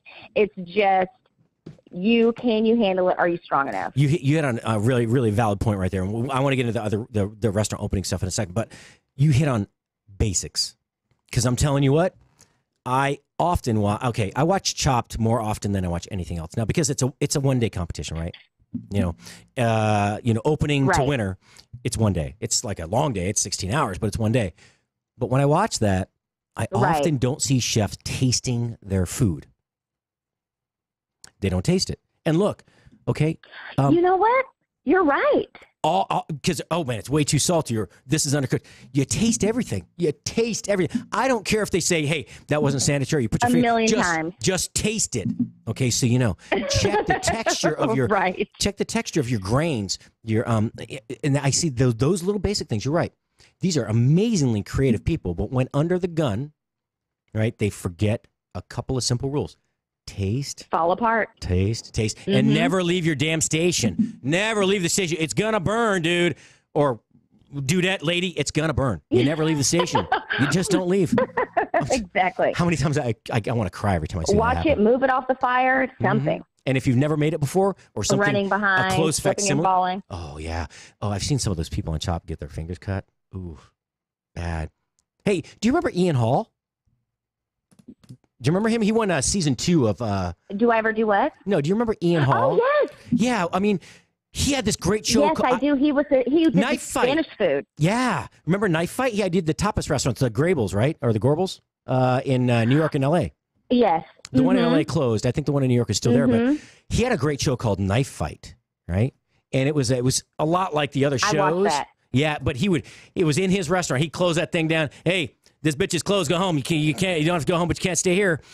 Close it down. Invite the guests in. But it was awesome. Yeah, it literally, they took from 9 o'clock to 10 o'clock to turn the restaurant into a competition stage, and it was awesome. And that was raw and fast. And those guys, I mean, you had to be good. And the coolest bet ever is always a bet that they won. One had a loser and a winner, but they would make a bet at the beginning of the show. There was a chef out of Austin. I can't believe I don't remember who it is, and a chef out of DC. The chef out of DC lost. The bet was if the chef out of Austin won, then he had to take the other guy had to take a shot of tequila out of his boot.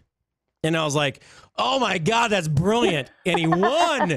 And the other guy had to take a shot of it was, you could see him like, chefs we have rock solid stomachs, most of us. Our palates are good.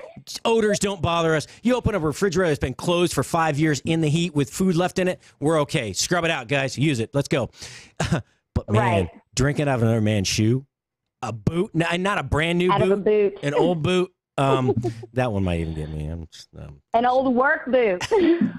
All right, so that was a great show. I'm glad you reminded me of that. That was a great show. Yeah, that was was that on Bravo, or was that? I think I don't remember. It wasn't on Bravo. It was on it was on one of those different kinds of channels Now I can't even think about it. Now I can't even think either. But it wasn't on Bravo. It was on another show where they do all other weird, interesting show ideas. It wasn't Travel. It wasn't Bravo. We'll look it up. But hey, look up Knife Fight. Ian Hall, what a great chef. And I'll tell you, Top Chef, back when it started, the first like 5-6 seasons, I think it was one of the best shows. You know, when I remember one time they had to go up and identify they had to identify spices, without seeing it, they just had to look. Like, so look, caraway, celery seed, a lot of that stuff looks exactly the same. And fennel. All right, you get cumin seeds. Yeah, they do. And so any one of those. But I remember I didn't even get to smell it. I was just looking. I was like, oh, that's a celery seed. Or no, it's fenugreek. Fenugreek. I was right. And then turmeric. How many people? how many chefs 15 years ago had seen raw turmeric before? No one, right? I didn't know it existed until 10 years ago. I thought it just came in powdered form off a tree somewhere. But yeah, I mean it's exactly, and a yellow powder that stains everything. Yeah, nothing like it's what makes your mustard yellow. Okay, all right, we can stop goofing around. That's right. All right, I got to answer your question. So we went through. I made a list here. So you have the creative process, ideation, right? The concept development, and then you have the crew or the deck.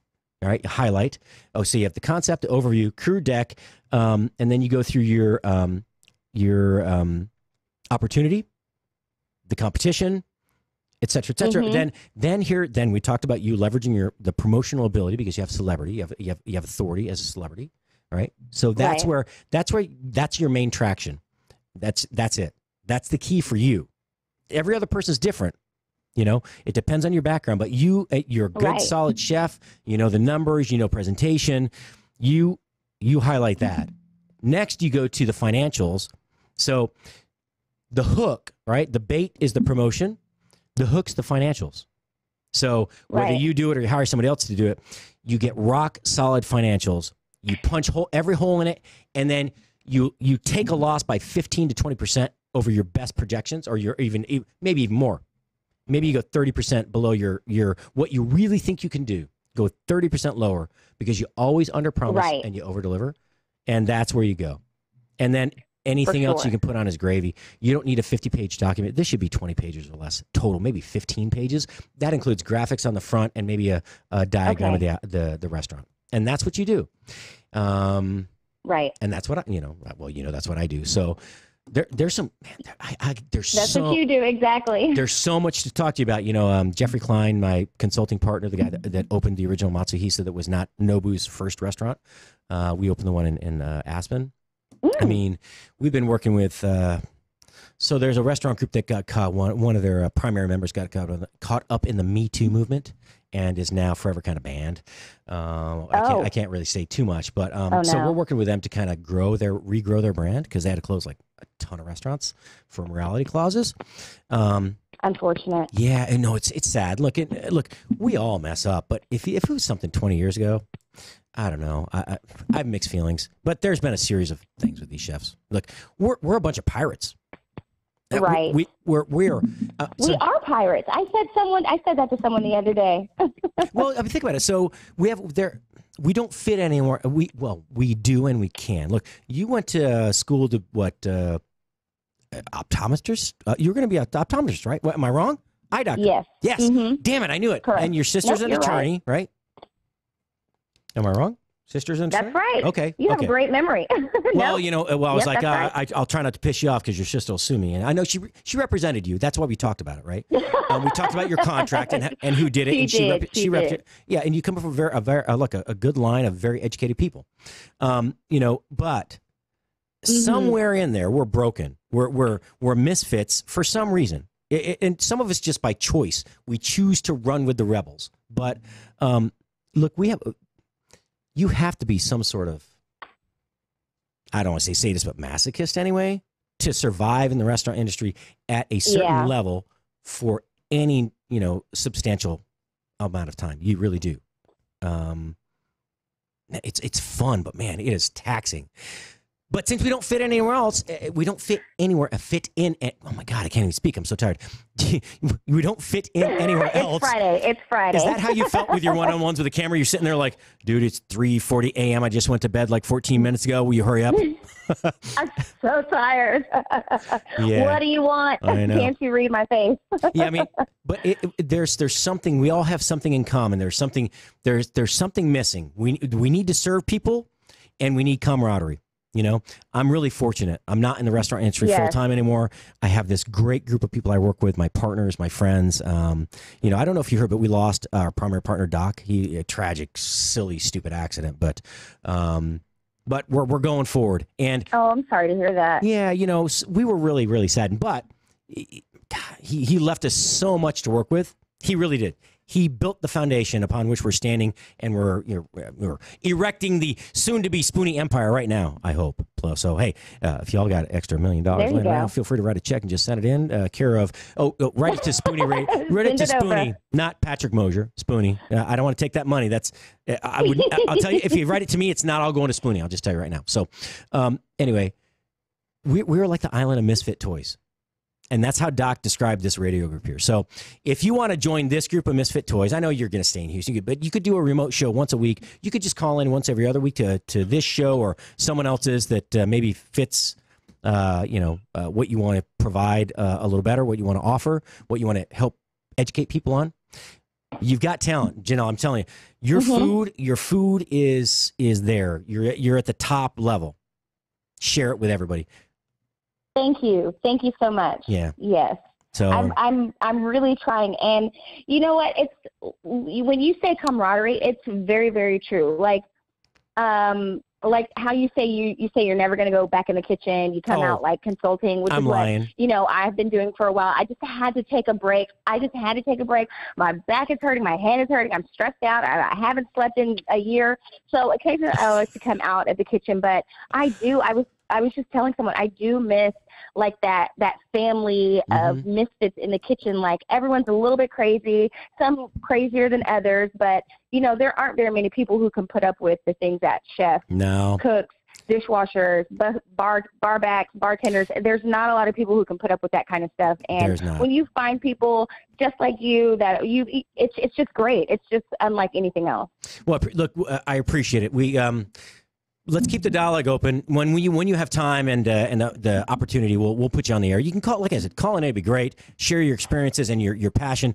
I'm telling you, just share your recipes and teach people how to. You should do some live videos on YouTube. We'll talk about that. Okay. I got to run. I'm going to let you go. You have a great weekend. I can't thank you enough. Thanks, Janelle. You too. All right. We'll talk later. Thank you. Speaking with you. Thanks for your help. I wrote it all down. Thank you. All right, Chef Janelle Witt. Hey, we got a quick break. 2 minutes. Cheryl Heisler's in. What are we drinking Friday? I don't know. We're going to find out. Come back. Follow Chef Patrick Mosher on Twitter @Food Biz Pro. If you are trying to quit drinking or doing too many drugs, listen to me. You don't know me and we'll never meet. I had a problem like you once. I drank and used to party a little too much till it got out of control and almost ruined my life. I realized I needed help to fix my problem before it totally destroyed me. If you've tried to fix your drinking and drug problem and you know you can't do it alone, you need to call the National Treatment Advisors. They'll immerse you into a 30-day program to replace your old habits with new habits and totally change your life. And if you have PPO private health insurance, the entire program may be covered. Fix your problem right now before it gets any worse. Get clean. Call now and learn more. 800-296-1252. 800-296-1252. 800-296-1252. 800-296-1252. It looks like you're losing. I am. Are you losing weight? I am losing. I've lost about 10 pounds. How are you doing it? Funny name, but I've done it with Riduzone. RADUzone.com, and the stuff works. It's, you get into all that, the molecule this and the found in that. All I can tell you is it makes you feel full, and it keeps your mind off of wanting to overeat. And also boost your metabolism, Yes, so you're it does. burning more. Yeah, it Try it today. It's going to work for you like it's worked for Brad and countless other people. RidUZone.com. RIDUZone.com. Fast Track Student Loans can get your student loans out of default, stop any wage garnishments, stop collection calls, and stop seizure of your tax refund. Give yourself a break. Stop the stress and get your student loan payments down to as little as $25 a month based on what you can afford to pay. 800-709-4395. 800-709-4395. 800-709-4395. 800-709-4395.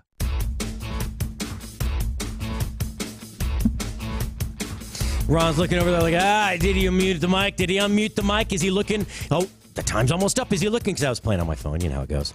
That's what I do between breaks. Texting show host, texting Tom Trost, our VP of sales. You know, I gotta do so. Oh, you know what? I did. Cheryl, if you're calling in, I might have turned the phones off on you. Sorry. My bad. Yeah. All right. Go live. There we go. Now, Cheryl, call in just a minute, and we can talk about what are we drinking Friday, because as we all know, it's Friday. Somebody got to drink, right? Might as well be you. Might as well be, well, somebody else. I got stuff to do, driving to do. I'm not going to partake anymore, but I will drink some water. Oh, Deep Ellum, man. They have such cool stuff. Dill pickle vodka. Who thinks this stuff up? I have to tell. All right. Honest evaluation. It tastes more like bread and butter pickle. It does. A little sweet, little sour up front, a little sweet on the back. It kind of creamy in the middle. It was, yeah, definitely not what I was looking for, but it was good. Oh, Cheryl's on the phone. Hold on a second. Hi, Cheryl. Hello, Cheryl. How are you? I just what were you just talking about that was a little bit sweet, a little bit sour? Okay, so Deep Ellum is a brewery. Well, there's a brewery and a distillery, and I can't. Okay, brewery. I have a hard time with the R's. Brewery. Okay, there's a brewery downtown in the Deep Ellum district of There's a place Dallas. they make beer. Yeah. Well, they brew the beer, and then they have a kind of a sister company that's a distillery called Deep Ellum Distillery, and they have all these fantastic products. So their regular vodka, straight clear vodka, they call all-purpose vodka, and then they have these other ones, and this one is deep. It's dill pickle vodka. Produced and bottled by Deep Ellum. I've seen that. Yeah, and it's not. It doesn't really taste like dill pickles. I mean, it's got a tiny bit of the dill up front, a little bit. I mean, just a little, and then it's kind of got that buttery taste in the middle, and then it finishes sweet. So I'm like, it's really more like bread and butter pickles. It's really good though. I could say we could probably get. That's when you've got a really refined. You have a really refined palate when you know the difference between a dill pickle booze and a bread and butter pickle booze. There are only a handful of people in the world that they'd even care, let alone would even take the time to. Well, here's the thing. I'm not. So I apparently I wasn't drinking for the effect. I was drinking for the. Ooh, I'm like the flavor guy. Really? You got to drink for flavor all the time, right. Every time, Yeah, apparently.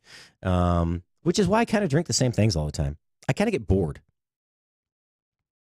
Wait, if you get bored, you should be drinking different things. Yeah, but when I try something new, it's like, so I love trying things that are unknown, especially when it comes just from a flavor profile, texture, just a new experience standpoint. When it comes to food and beverage, I like that. A lot of times I'm slightly disappointed. Now, not always, but a lot of times. It doesn't stop me with the food, but for some reason on the beverage side, I don't. Okay, I will tell you. There's a place called Social in Fort Collins. A fantastic place. One of my favorite places to go. Anyway, one of the bartenders there, he pretty much did their menu. I think he's moved on since then. But you could go into any of the bartenders there, any of the mixologists, and you could say, hey, can you make me a custom drink? Because the menu looks great. But they're like, absolutely. You tell them if you want, brown alcohol or white alcohol. Pick your flavor. If you like egg whites, do you like foamy? Do you like it shaken cold? Do you like it? You can tell them anything you want about the flavor profile. If you like herbs, do you like herb garnish? Do you want that nose or no? Do you want citrus? And they'll custom design pretty like what you do. It's exactly what you do at Mixed Metaphors. They custom design a cocktail for any guest that walks through the door. The thing is, your business is an even cooler model because they don't have to walk in the door. They just send you an email. give you a call. Say, hey, Right. Cheryl. And I get to talk them to think about it. Exactly. So what? So I want to know the end result. Did you Mhm. get disappointed, or were you happy when they would try these things? So there, I've never been disappointed. I have always had a good experience there. But oftentimes, in the past, oftentimes, and I think the term mixologist is kind of overused, right? Right. Yeah, that's like the science behind mixing. That's the mixology, right? And I love it. It's cool. It's amazing. It's like the what is it? Here's the thing. I was never like a big using science to present food. Yeah, I've done my fair share with like liquid nitrogen or flaming this, but the molecular gastronomy, right? Molecular gastronomy. My gosh, But don't you consider yourself more chef than baker? I always think that the baking has more of the scientific element. Let me explain. So there was a great restaurant in Spain, and I didn't make fun of them, but I did. I explored this the other day. El Bulli in Spain. It opened in the 60s, I think. It was like 50-something, maybe in the early 70s. It was 50-plus years ago.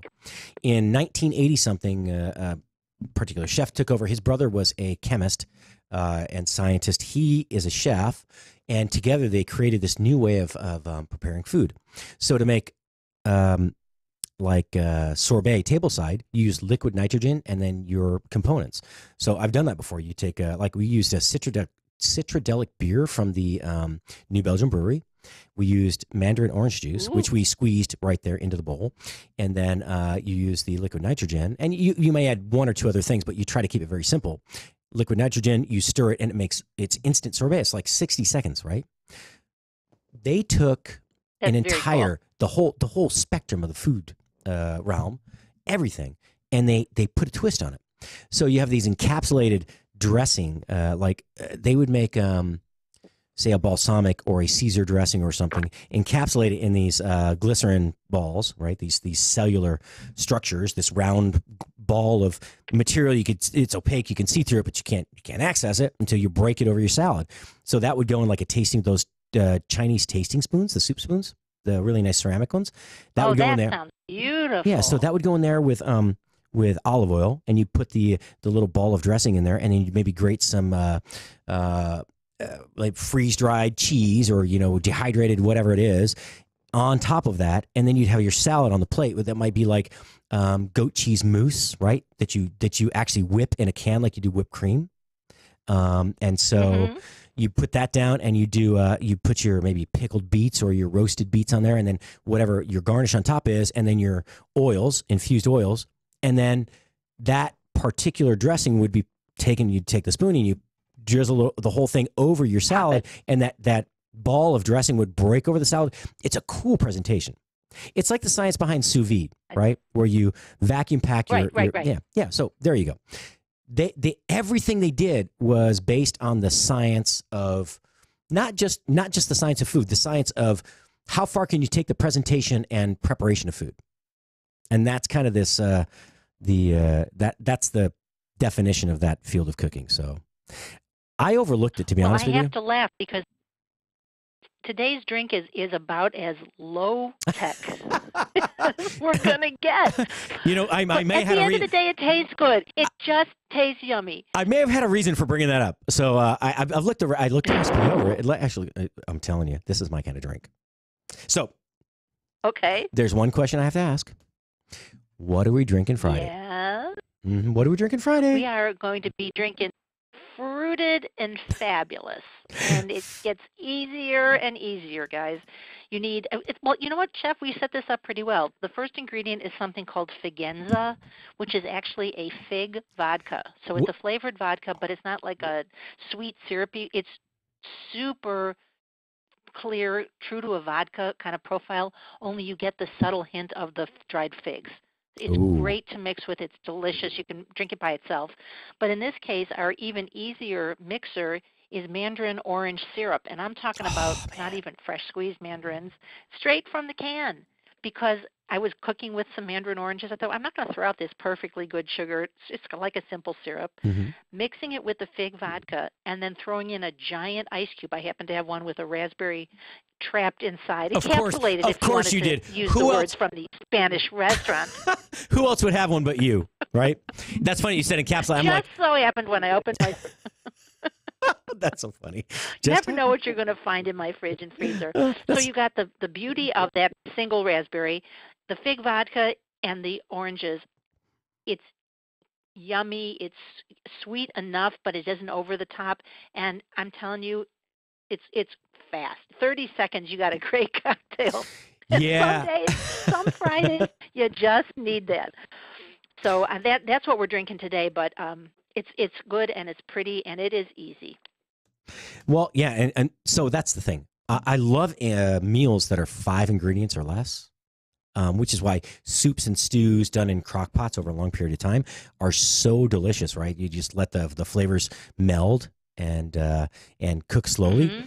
This is that simple kind of flavor profile I look for. Like if my go-to drink or my that's good to know. Yeah, no, my fallback drink. If I was out of town back before I was that experimental, I would go to any bar. Doesn't matter where. What did I order? A Cape Cod, because you can't mess it up, right? Even with a well vodka, vodka, cranberry, lime, splash of soda. I don't. No, it's just the lime, right? That's the difference than the cranberry vodka. Is that it? I haven't made one for a while, but I know the lime, and I think the cranberry's in there too. You're making me feel now old. I got to go back and do homework. No. There is cranberry. I'll go with right? whatever you say. No, there's cranberry. I know that. Mm-hmm. It's cranberry vodka. It might be a splash of soda, but then the lime. The lime is what makes it the Cape Cod. I don't know, instead of just the vodka cranberry. But that was my go-to, right? Give me a premium, a Kettle One or whatever you have, premium vodka and whatever. But you know where that can mess you up, though? I used to drink a Paloma that way, if I was someplace and I just wanted a good drink. And if they ever, a Paloma is basically, grapefruit juice and vodka. That's what I think of it as. Kind of like a Greyhound. But sometimes if they use, yeah, exactly. But if you use a grapefruit drink, like a grapefruit soda juice or a like an Izzy, a grapefruit Izzy. Do they make a grapefruit Izzy? No, that would be good. But sometimes they use stuff that's just it's not juice. It's like a juice drink. And then it's too sweet. And it's like, no, I need the real thing. Give me regular grapefruit juice. I think of sparkling grapefruit juice would be yummy. But sometimes, even if you don't go to the top shelf liquor, you still have to have a top shelf or good quality mixer. So there are ways to screw up even a simple drink. But for the most part, you're right. You get orange juice and vodka, you're safe. You get, tomato juice or Bloody Mary mix and vodka or gin, you're safe. Really? But you want to be more than safe. You would just. Oh, come on. Yes, I don't want Chef. You know what? We named this. So, our parent company is Cuddle Me Buff, right? And it doesn't mean hold me naked. It doesn't mean. So have you looked that up before, Cuddle Me Buff? I wonder if it's in my Food Lovers Companion. So you should look it up. All right. If you have time right now, you can do it. But I could tell you. If you want me to tell you, I'll tell you. It's an old word for an English term, and it's basically for a fermented drink, basically beer or mead or whatever kind of drink they had at that time. But that's what it stands for. And so, what a better word for a bunch of we were talking about earlier. We're the island of misfit toys. We certainly like to drink, so why not Cuddle Me Buff? And so that's what we named the company. The other actually, we had a company name before that. I swear to goodness. I swear to God, we had a company name before this that we had actually registered as an LLC. It was Dumpster Fire LLC. We couldn't help it. Yeah, that's rough on your rounds of financing. Exactly. Well, we we're a CMB LLC, but look at me, Worldwide Pants, David Letterman. Who thought about that? Worldwide Pants. That's true. Yeah, Big S Ham became an iconic brand. It didn't even exist. More people knew that than what is it? Hormel, right? In my generation, no one does. Anybody know Hormel anymore? No. Who eats the little Vienna sausages? It's Nobody. Still on the shelf. Oh, I miss Vienna sausages. I miss when they were not like so I'm a chef. I'm not supposed to eat certain things like hot dogs, and I like Vienna sausages. Sorry. Is that sad to say? I think chefs when I think of a chef, I think of somebody with an open palate who likes to try lots of different things. it would be, how would you know what something is supposed to taste like, or what's a rip off or a riff off, or even a higher level version of it if you hadn't tasted the original? Well, I think so for us, we walk around hungry all the time, so we think about these snacky iconic foods from our childhood, and yeah, I'm sure if I had a Vienna sausage, I'd be like, oh, what was I thinking? This is what you feed your cat, right? Now I think about it, that texture, they're really soft. So maybe I don't like, I'm really thinking back. It's been ages, at least 2.5 decades since I've had one. But I remember how soft they are. There's no casing. And yeah, I don't really think I want to go back to eating Vienna sausage. Okay, I'm going to change that. So yeah, we walk around hungry all the time. All we think about is food. The pets I've had over the years, there is a particular order in which they get eaten if zombie apocalypse happens or there's worldwide famine. I'm eating pets. And you do think of everything. I told my children, they used to let the dogs out at night, and they would chase. I had a big property, they chase the deer off in the dark, and I was like, don't do that, man. That's my emergency food source. We can't go to the grocery store. We get socked in, and the creeks flood. I gotta eat something. I'm not going to eat your pet yet. We're not that desperate, but I'll shoot the deer. I can field dress it and cook it up right now. We do look at. How many nightmares do you think your kids had about this conversation? A bunch, because I'll tell you, my son had night terrors for years. He would get up in the middle of the night. Oh gosh, Damon, you poor young man. When he moved to Houston when he was about 3. Please, Dad, don't shoot my pet. No, don't scare the deer off. That's all I'm telling you. I mean, geez. The small kittens, the cats, you got to use them as bait to get the owl that's going to catch. I mean, you got to think about things. It's survival. I'm not trying to be crass or crude or rude, and a little bit in jest, but I really did. I'm telling you, seriously, at that time, if the world was coming to an end, there was an order in which the pets would be eaten, and no one knew it but me, and they wouldn't have known it. Yeah, sure, just eat your spaghetti. The meat sauce is good. Eat it. It's tasty. That's a terrible thought. Oh my gosh, I'm going to hell. I'm a city girl. I have of all the things I've stayed up nights worrying about, and it's not been one of them. I can honestly tell you that. Well, I think I became a chef because there were times that in my life when I was a young man that I was hungry. My mother was very ill most of my life that she was alive. I just remember. I remember. I had to learn to give her she had really, really severe chronic asthma, and I had to learn to give her an insulin shot because we were always afraid she would expire before the ambulance got there. And I'm not joking. This is and I'm not trying to pull anybody's heartstrings. It was a terrible thing to go through, but and so she's probably spent a third of my life with her in the hospital once I reached teenagehood. And so you had to think about that. Okay. Oh, that's so tough. I am sorry. Oh, it's okay. Look, she was such a great lady. She was funny. She was really funny. She was tough too, but she was hilarious, and she was the most well-read person I ever knew. She could do the New York Times crossword puzzle, the Sunday puzzle, in like a day.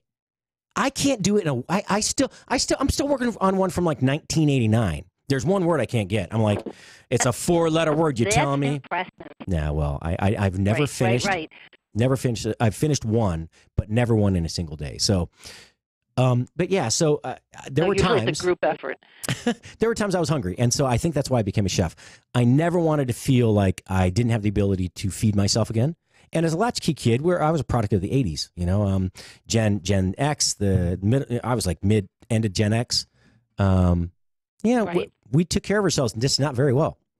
You can't eat. If you didn't listen yesterday, my favorite breakfast in high school as a wrestler, God, terrible taste.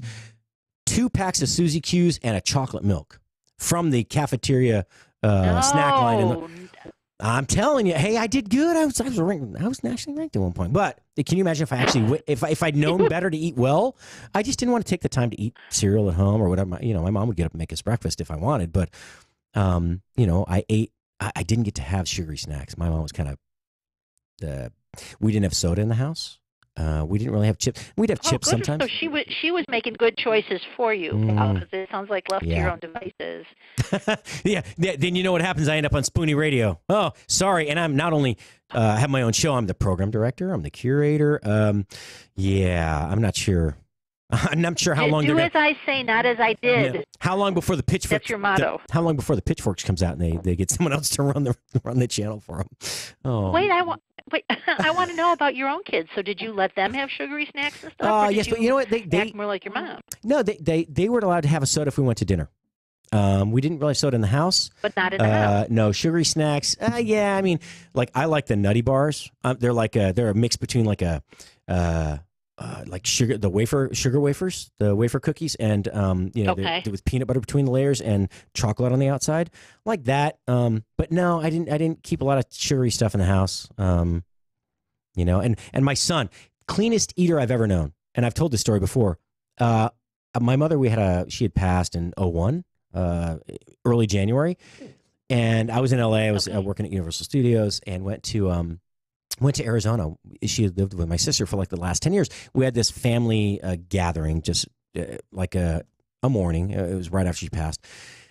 Or maybe it was after. Oh, it was after her celebration of life. Actually, we're at my sister's house. The lady across the street did some catering. Her father had run a catering company that serves Warner Brothers Studios specifically, and so she did this. I said, "Yes, absolutely, do the food. I don't want to do it. I'm tired. I'm doing all this other stuff and take care of mom's stuff."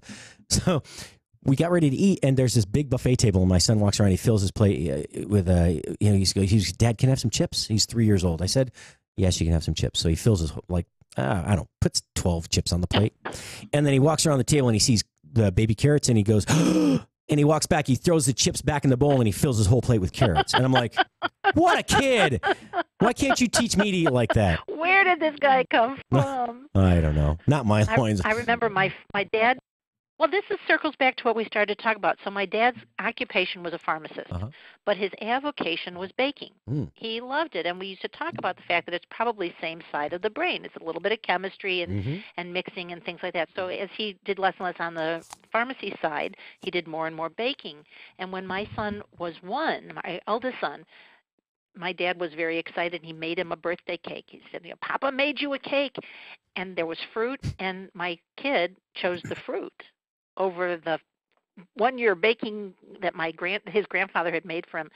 I never saw my dad so disappointed in his whole life. Of course, it changed when my son got old enough to realize, fruit is good, but cake is better. But for that one moment, he made this healthy choice that stopped my dad in his tracks. It was a great story. Well, you talked Your about son with the carrots and my son with the fruit would get along. Yeah, and so science is a true. I mean, baking is a true science. Like if I mess up duck confit, right? Or for some reason I have duck confit. It's a very slow process. It's basically duck that's cured in curing salts. You press all the fat out, and then you actually cook it in the duck fat, in more duck fat, in the oven, the oven, and then you let it congeal in that and cool, and then you dig the it's basically just the leg and thigh, but you dig that out, and then later you roast it in the oven, and it gets all crispy. Well, if you drop one of those, it's your last one. Look, I can fake duck confit. I can throw a duck leg with a thigh attached in the fryer, pull it out. I can fake it. It may not be perfect, but I can fake it. I can remake the sauce. That you can do. But when it comes to baking and pastries, you can't fake it. You can't wing it. You can't recreate it. There's no wiggle room. No, you can't. It's you can't recreate it. Which is why I love making drinks. Because fix almost anything. A little more of this, a little more ice. That's funny. Seltzer water. So what's the longest? Very forgiving. What's the longest preparation time you've ever seen for a single cocktail? Like how long do you think? Oh, at some of the really fabulous places in town, you can wait 20 minutes for your drinks. So I mean, is that waiting for the drink or them making it? No, it's waiting and watching. It's probably 15 minutes to actually make it. If they're going to squeeze the juice from scratch, if they're going to, distill something down or smoke something. Smoke the glass, or a garnish that's been actually roasted, right? So if you're talking about every single element, that's beautiful. It's a work of art. For the kind of work that I do, which is usually something that's going to be batched for a crowd, it just wouldn't fly. So I can appreciate it. I would rather be able to turn out a great drink with fewer ingredients that more people can enjoy. But I admire it. Whether I'd have the patience to do it myself, I don't know. How about you? Are you Do you love to do the kind of preparation that takes days or at least hours and hours? I don't mind it actually. It depends on I make the menu kind of balanced. A lot of it's all a la minute, like cooking at the moment, except for maybe the base for the sauce or part of a preparation like maybe pickling fennel as a garnish.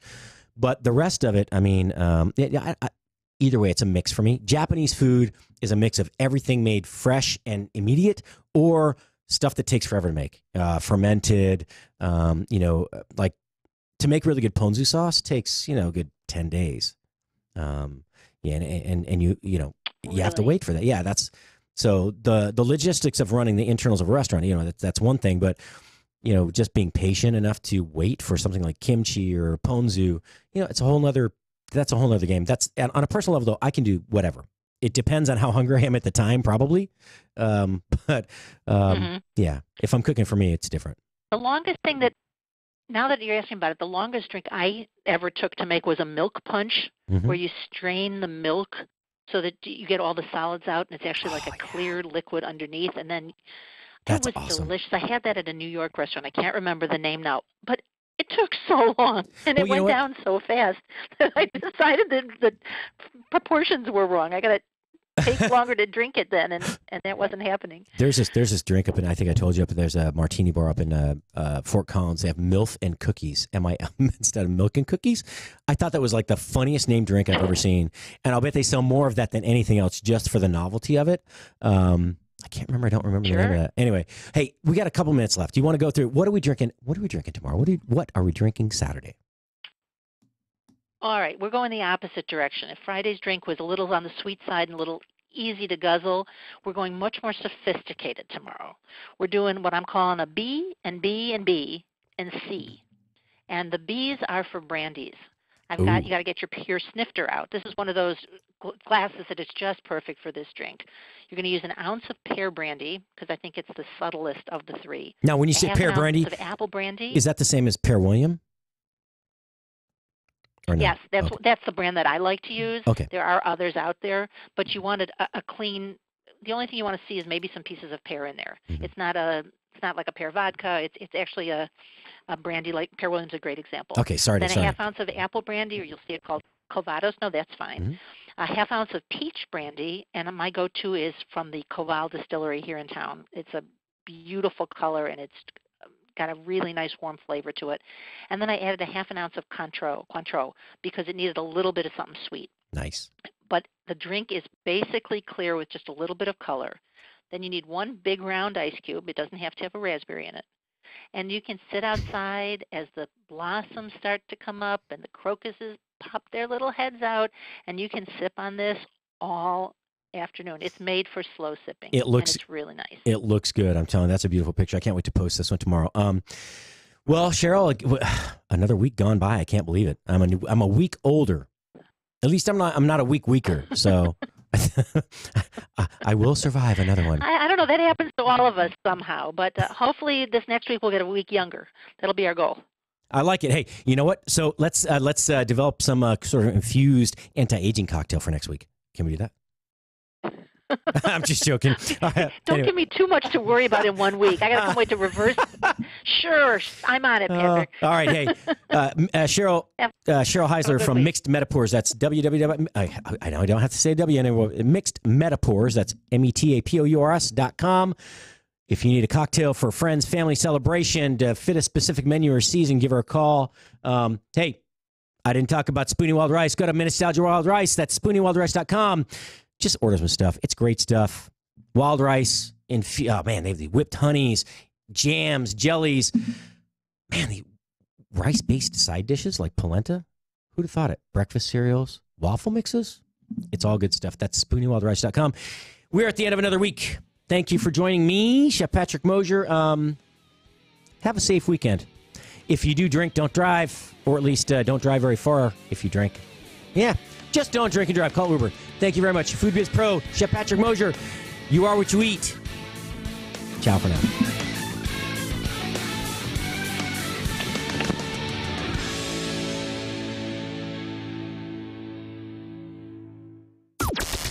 This is the only 24-hour take-anywhere platform